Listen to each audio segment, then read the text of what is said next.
Ya saludamos a Pablo Zambrano, presidente de la Federación Nacional de Cámaras de Industrias. Buenos días, Pablo, bienvenido a nuestro programa. Gracias, Janet. Estamos analizando y estamos viendo qué fue lo que dijo el presidente en su informe a la Nación, y enseguida han salido las críticas sobre lo que faltó que se diga. Desde el sector industrial piden y esperaban que se hable sobre la Ley de Fomento Productivo 2, que es la que en este momento se está analizando en la Asamblea Nacional, o está allí esperando que se le aborde.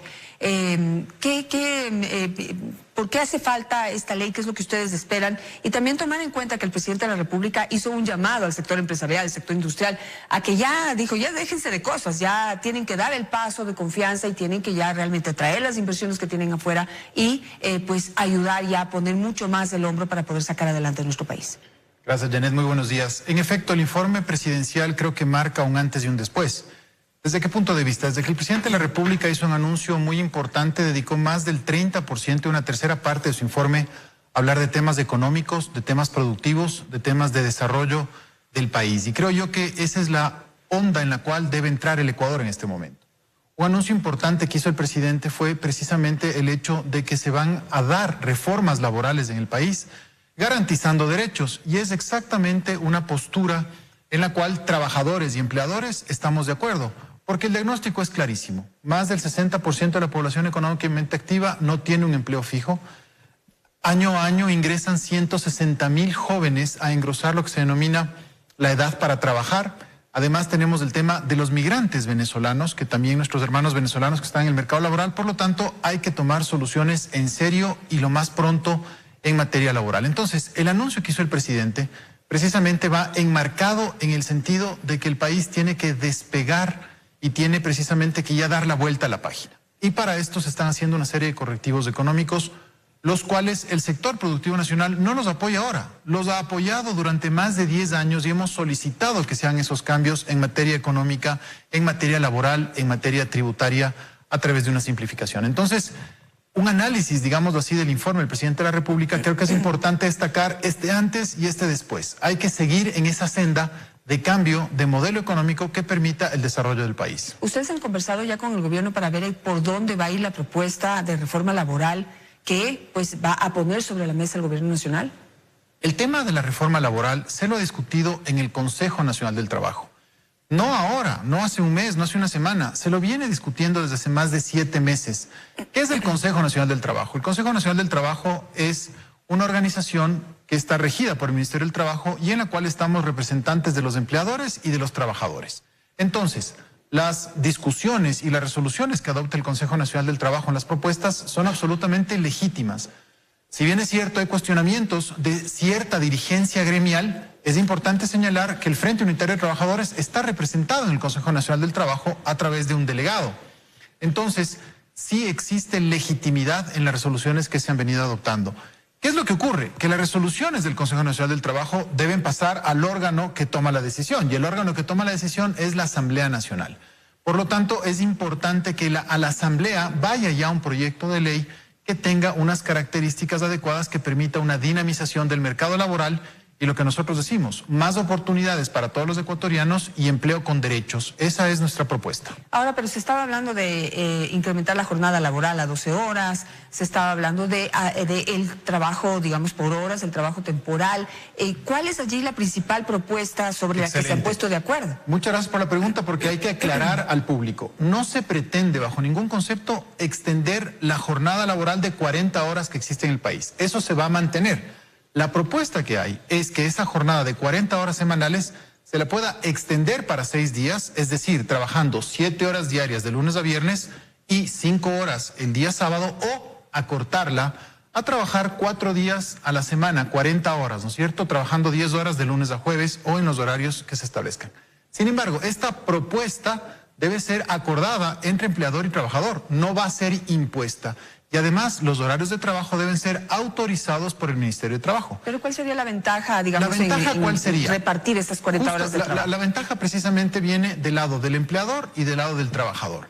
Hay actividades económicas en las cuales se requieren actividad 6 días a la semana por su propio giro del negocio. Y hay otro tipo de actividades en las cuales podría acortarse los días de trabajo. Y esto sin duda generaría un beneficio para el trabajador. ¿Por qué? porque trabajaría 4 días a la semana y tendría 3 días libres en el supuesto este. O si no, si quiere repartir su jornada en toda la semana, tendría 1 hora más al día para dedicarse a sus propias actividades. Sin embargo, vuelvo y repito, esto no va a ser impuesto, sino más bien tiene que ser consensuado entre empleado y trabajador. ¿Cómo se genera más trabajo? Porque estábamos hablando de los mismos trabajadores simplemente repartiendo las 40 horas de trabajo. ¿El tema cuál es? En la semana. El tema cuál es? Esta norma lo que pretende es flexibilizar, ¿no es cierto?, dinamizar el trabajo que ya existe. Pero para la incorporación de nuevas personas al trabajo, se ha hablado también de lo que se denomina el contrato de emprendimiento. ¿Qué pretende el contrato de emprendimiento? Pretende precisamente que un emprendedor que está recién comenzando un negocio recibe el acompañamiento y pueda contratar a trabajadores, y ese contrato de trabajo, el contrato de trabajo del emprendedor, no sea un contrato de trabajo que se convierta en indefinido de una forma inmediata, sino que haya un acompañamiento al emprendedor. A los 3 años de que este emprendimiento ha funcionado, está trabajando, ¿no es cierto? Entonces ahí sí el contrato se vuelve de plazo indefinido. ¿Por qué 3 años? Y le digo, pues suena un plazo racional, pero por ejemplo, justamente estaba revisando algunos emprendimientos, por ejemplo en Israel, en donde hay un gran impulso al emprendimiento. Hay emprendimientos que, digamos, negocios o empresas que a los 9 años todavía siguen siendo considerados emprendimientos y siguen teniendo ciertas condiciones especiales. 9 años. Es el tema.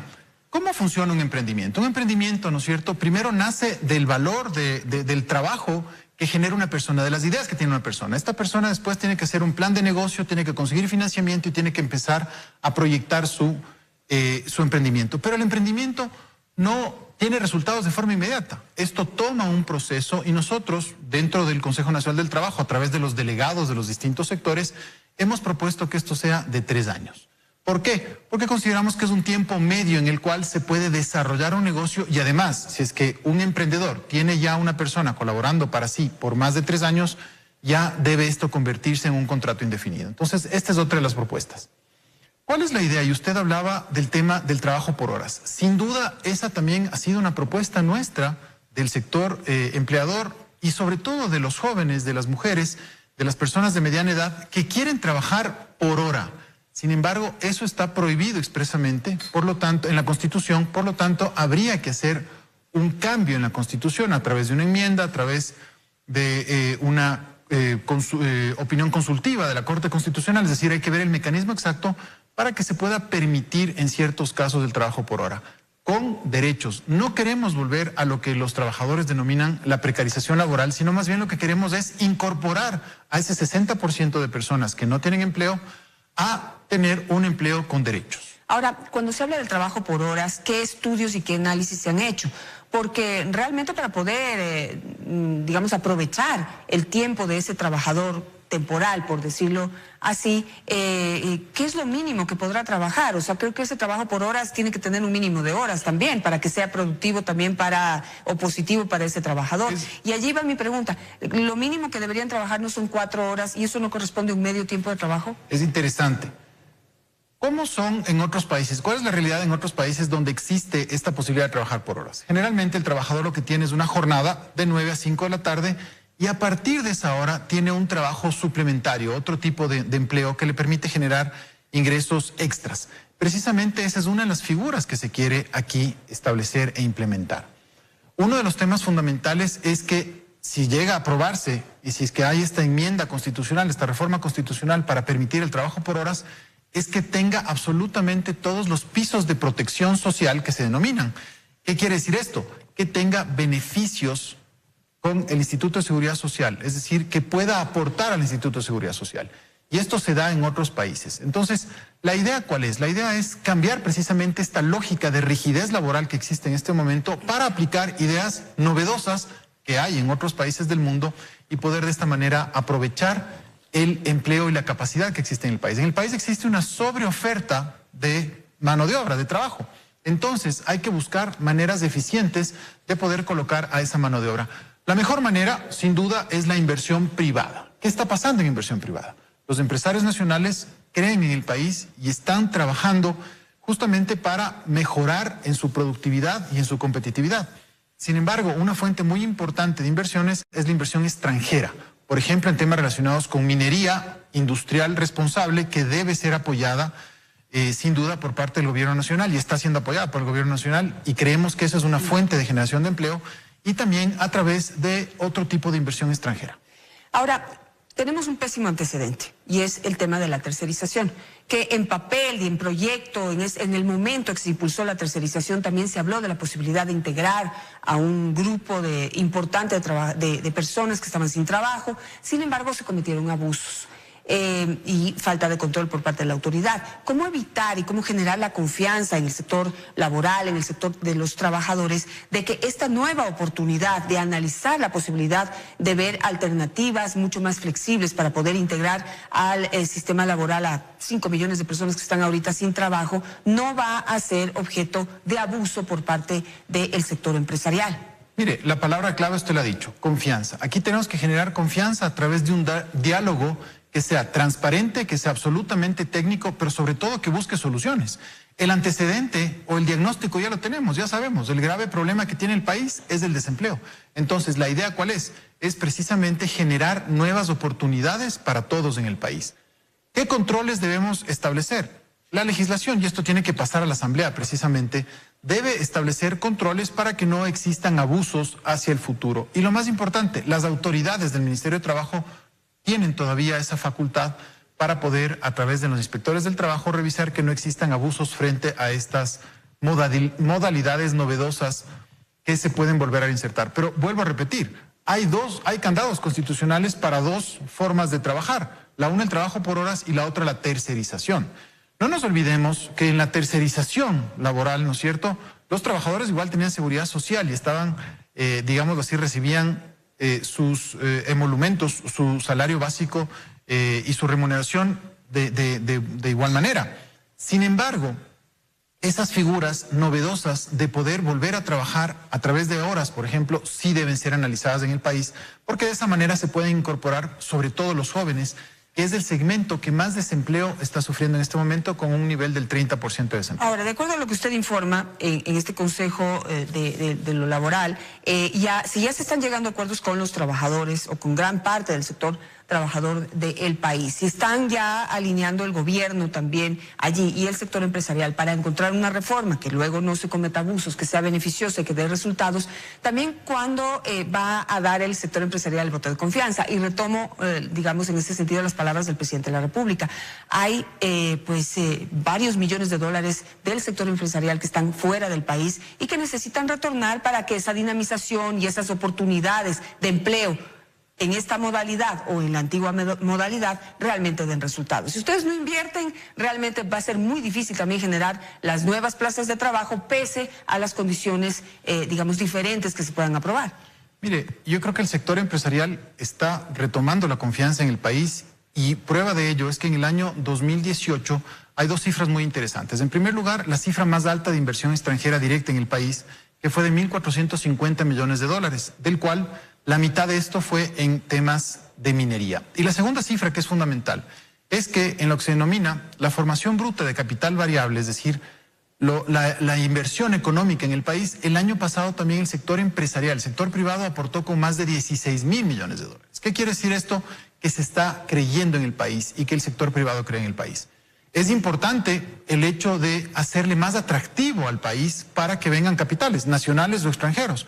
Pero, por ejemplo, ahí tenemos que hablar de una simplificación tributaria, ahí tenemos que hablar de una eliminación paulatina del impuesto a salida de divisas, que como siempre hemos dicho, no es un impuesto a la salida, sino es un impuesto a la entrada de divisas. Entonces tenemos que hacer al Ecuador más atractivo y creo que el gobierno nacional está dando pasos en ese sentido. Claro, pero hasta el momento han dicho que lo que necesitan para que el país sea atractivo, para poder dinamizar la economía, para traer las inversiones, para atraer nuevas inversiones, también es la reforma laboral. Si ya lo logran, ya les dando daño. Sin lugar a dudas. ¿El tema cuál es? Es que hay que cambiar todo un esquema económico. Mire usted, las medidas de corrección económica en un país son medidas que toman tiempo, no se pueden dar de un día al otro. ¿Por qué? Porque el factor fundamental es el factor confianza y vemos que ese factor confianza se está generando en el país.